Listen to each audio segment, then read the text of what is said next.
You're watching Rod.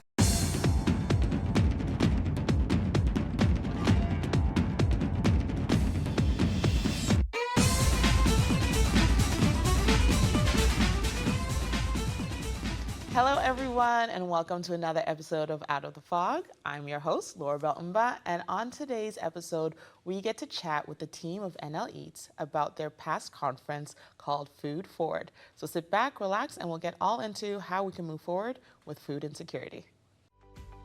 At Rogers TV, we know our community thrives because of the incredible people who support it. Today, we want to extend a heartfelt thank you to all our amazing volunteers. Your hard work, dedication, and passion make our productions possible, bringing local stories and events to life for everyone to enjoy. Whether you're behind the camera, in the control room, or helping at events, your contributions are invaluable. Your opinion matters, and we want to hear from you. Get in touch with us using our viewer feedback line, your direct connection to shaping the shows you love. It's easy. Just grab your phone, scan the QR code on your screen, and take our quick survey. Share your thoughts, and let's make your viewing experience even better.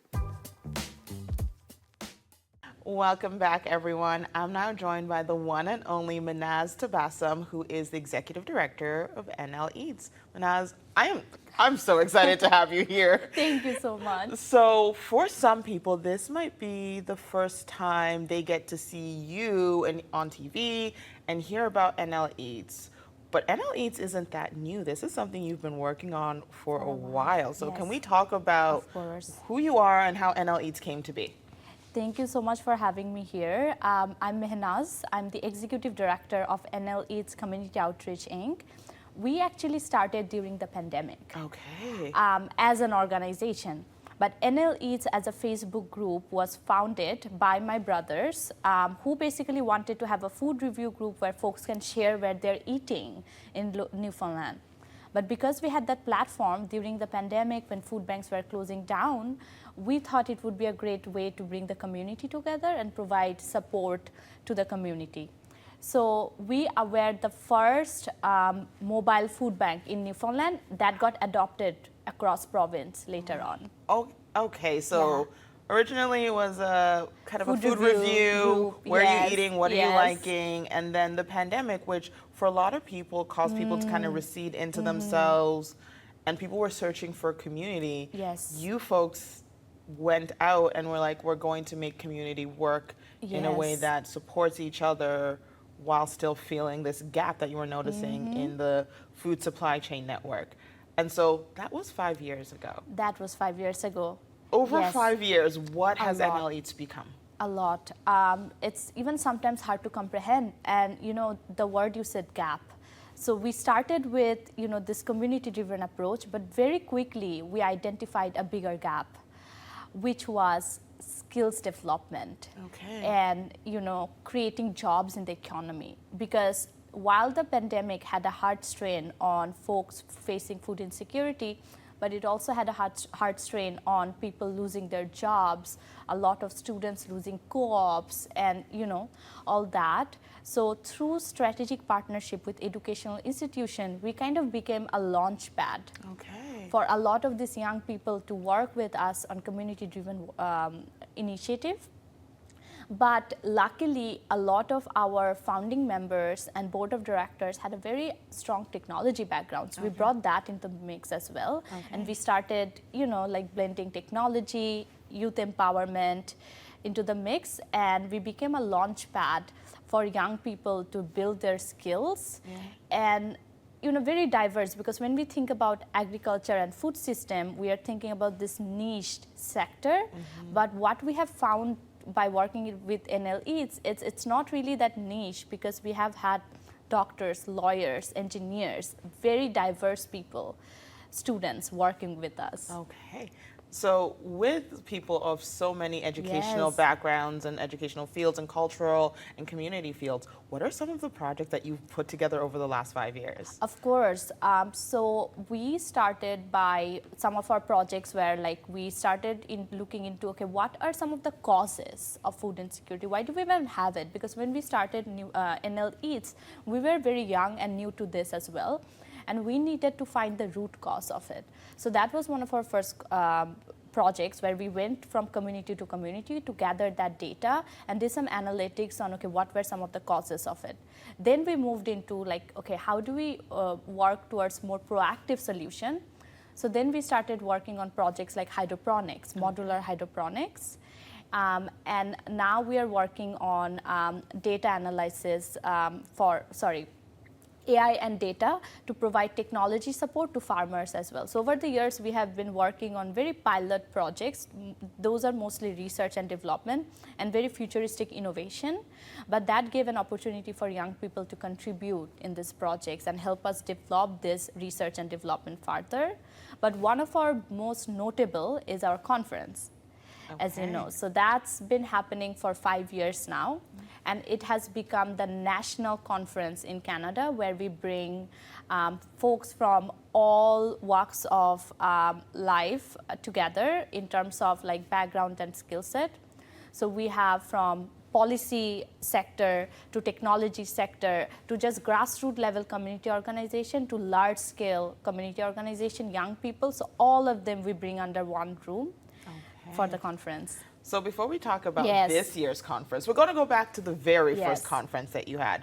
What was the theme behind the first NL Eats conference, and what was it that you left with that made you say we need to do this more regularly?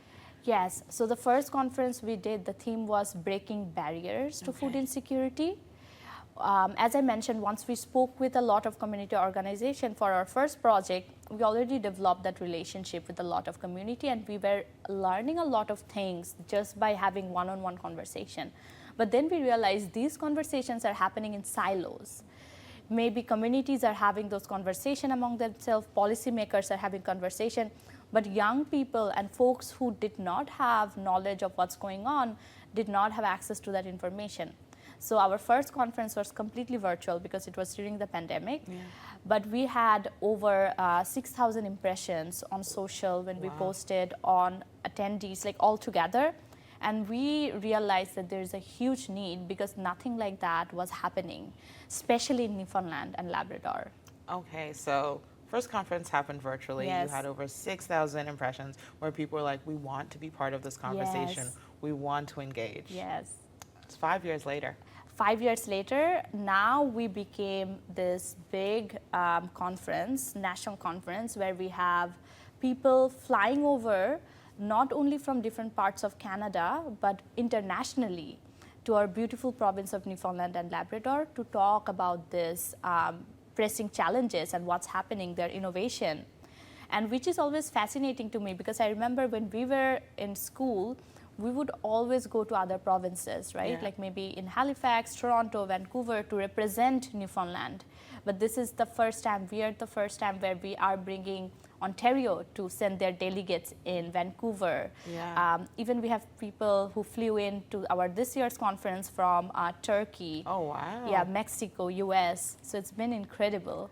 So I'm gonna, before we talk about all the amazing things that happened at this year's past conference, how has it felt for you watching this? Because you've worked day in, day out with your team through pandemics, through moving, graduation, life events. And you started this as a young woman and young people getting involved in something that is sometimes said this is like what adults and professionals do. And you all have like carved out a space for yourself to do this work. How has that felt for you? It has felt incredibly challenging at times, but also very motivating and empowering, and which is what drove me to kind of leave my job and do this full time eventually. But I can't explain it in words, but there's a different kind of feeling just serving the community, but also seeing how much we can grow an organization with the team's effort.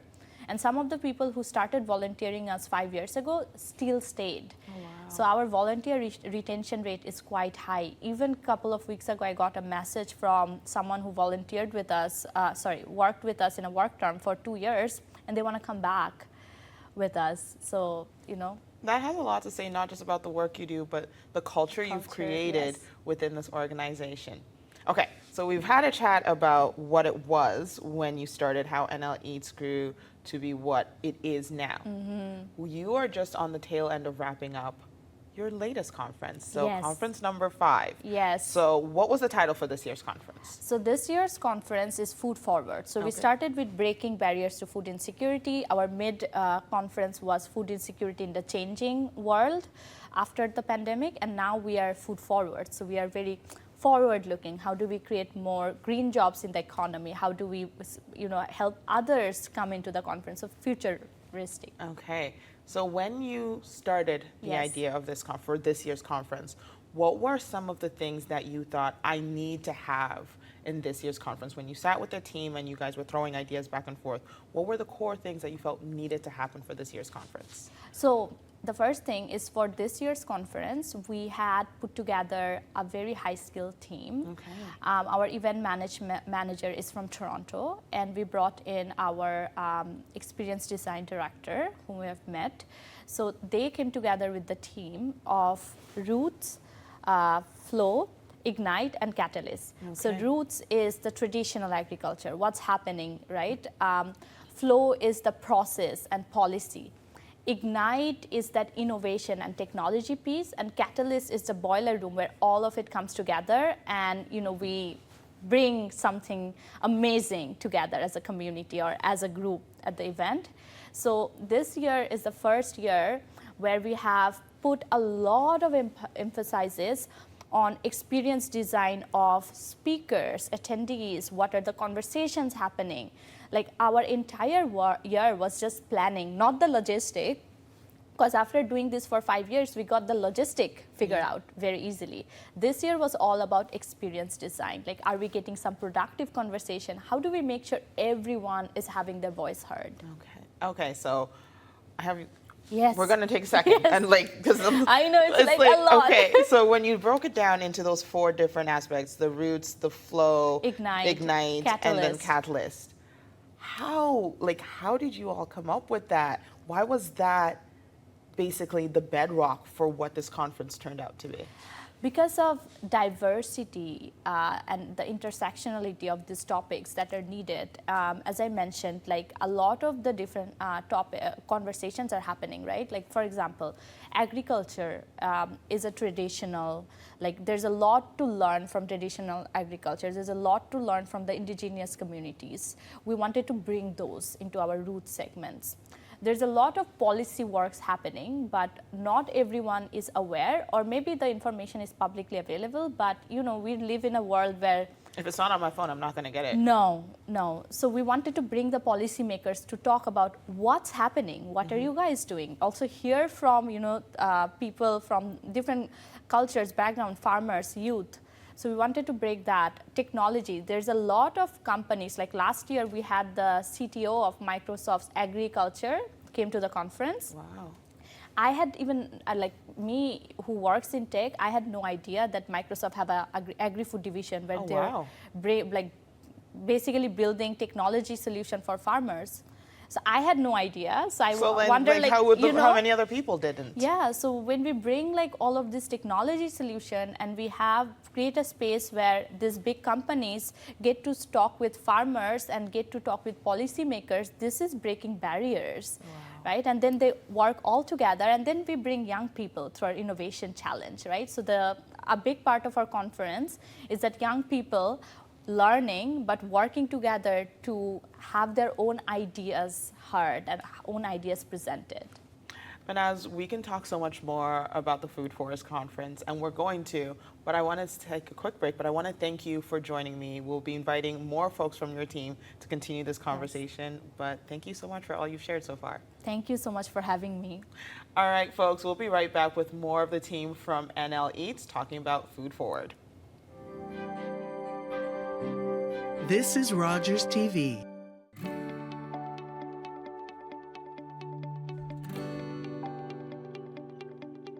You're watching Rogers TV St. John's. Welcome back, folks. I'm now joined by Adib Rahman, who is the Experience Lead Director for NL Eats. Adib, thank you so much for joining me. Thank you so much for having me, Larabelle. So we just finished talking with Manaz about the Food Forward conference that just occurred. So you were basically helping lead what everyone just experienced. So for you, what was it like pulling together such an important and such a forward-thinking conference? This was our biggest conference so far. So you have heard how we started as a virtual conference. Then over the past 4 years, we were doing it in person, but this year it was bigger. We had 2 different stages that took place simultaneously, and a lot of work went into finishing the kind of experience design. So it was very exciting to work on that, to think about, okay, what the day looks like, what are the things we want to be intentional about, and what are the biggest impact we want to kind of record and note from the whole day. So as it came to kind of deciding who your speakers would be so that the people who were attending got the most out of it, what were the kind of things that you were thinking about when you reached out to potential speakers?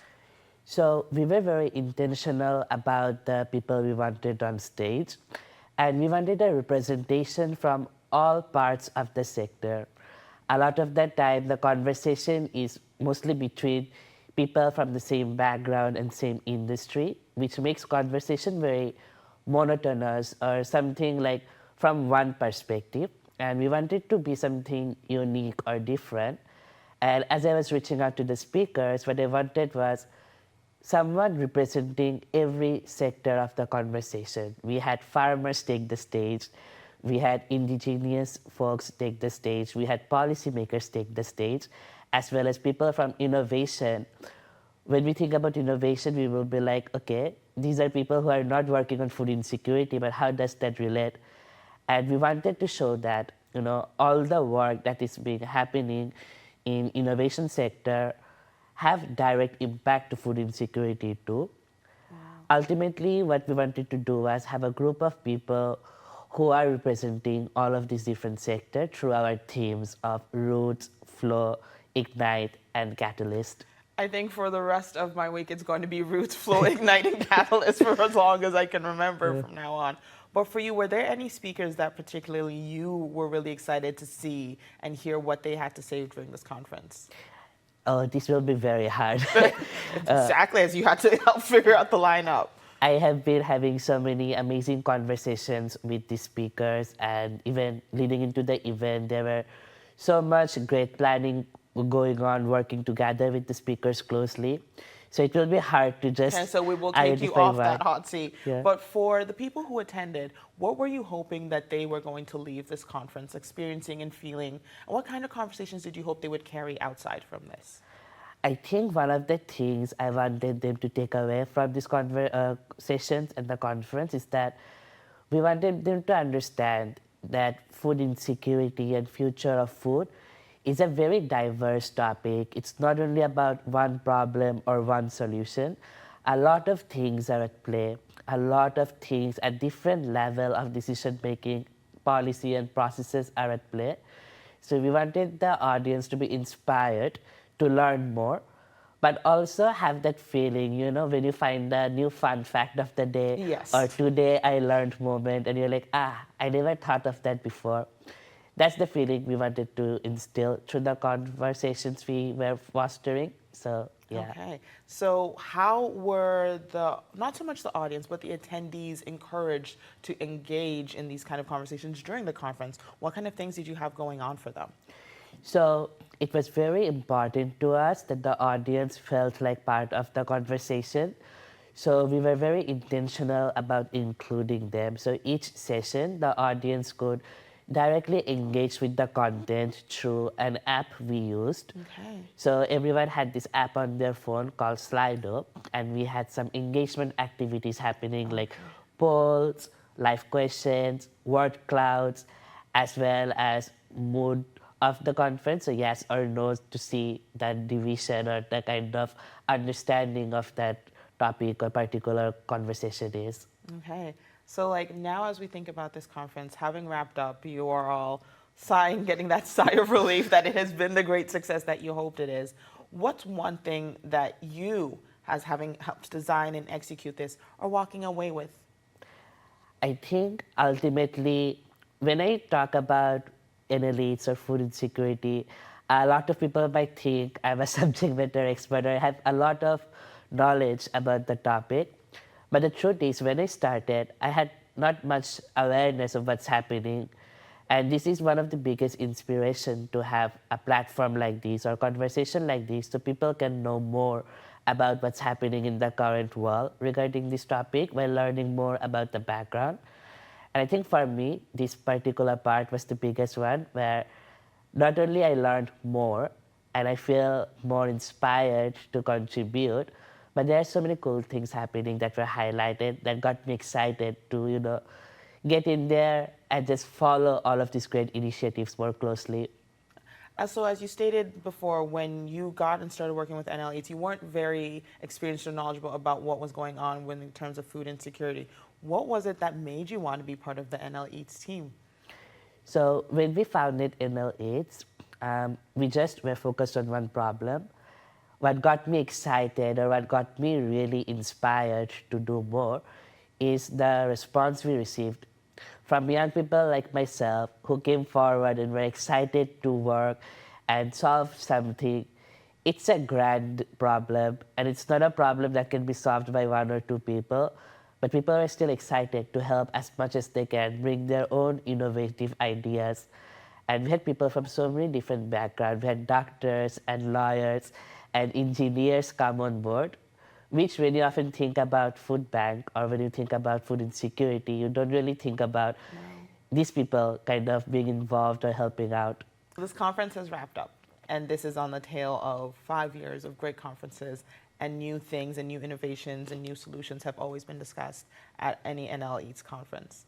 When you dream of the 6th one, what are you hoping will be the next step? What do you hope that people would have taken from this one so that when they show up at your next conference, they're bringing something with them?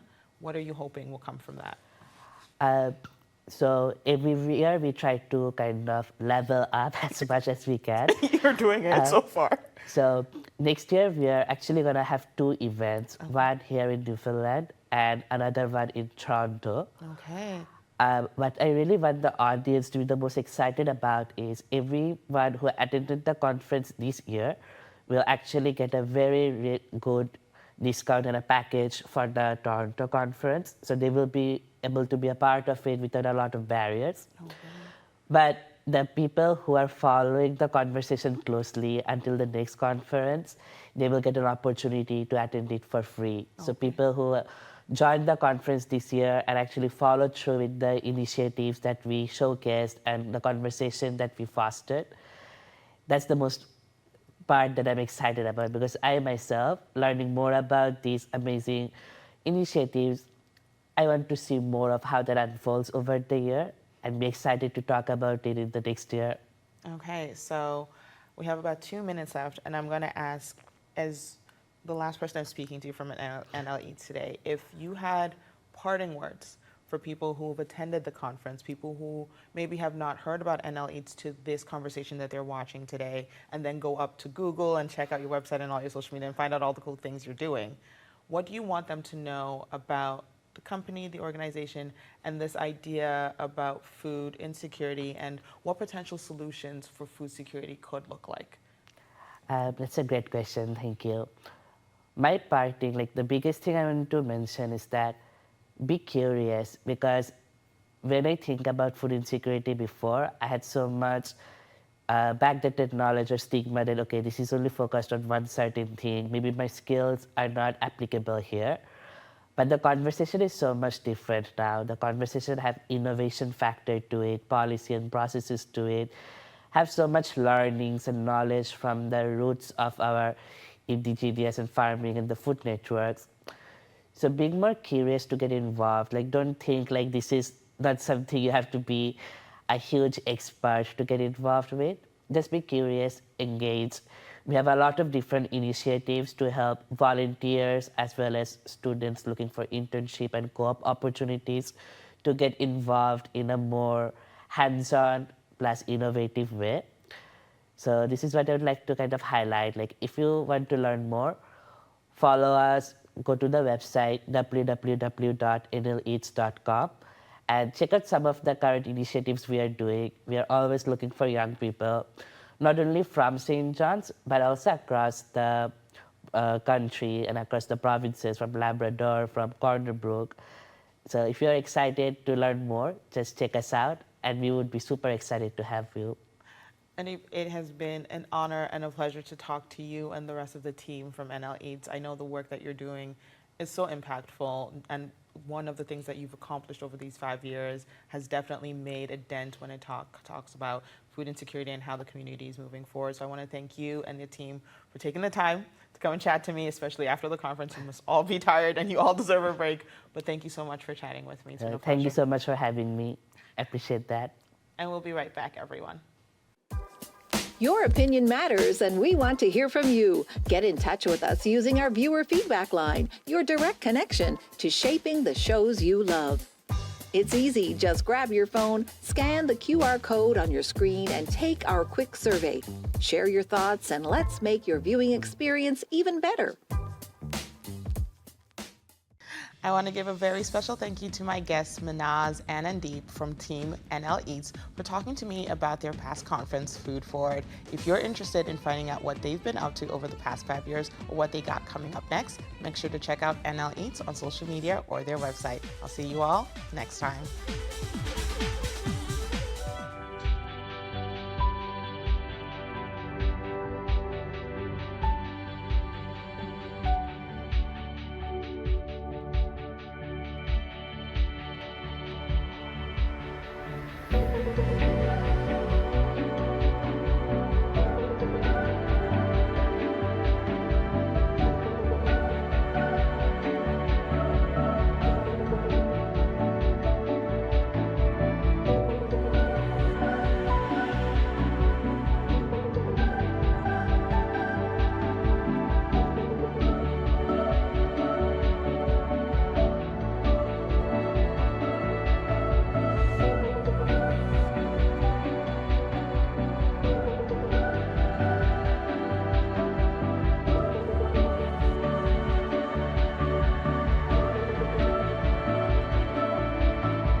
My dad was a railway porter. It was just about the only job a black man could get. But he had big plans for us. Music would be our ticket out of poverty. I knew we couldn't afford that piano, so I practiced twice as hard. Nice, Daisy. Okay, Oscar, let's hear it.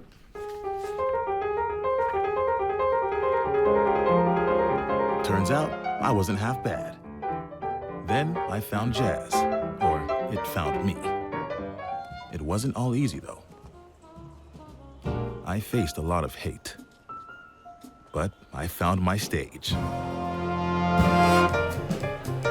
They call me the man with 4 hands. Well, I don't know about that, but let's see how far this ticket takes me.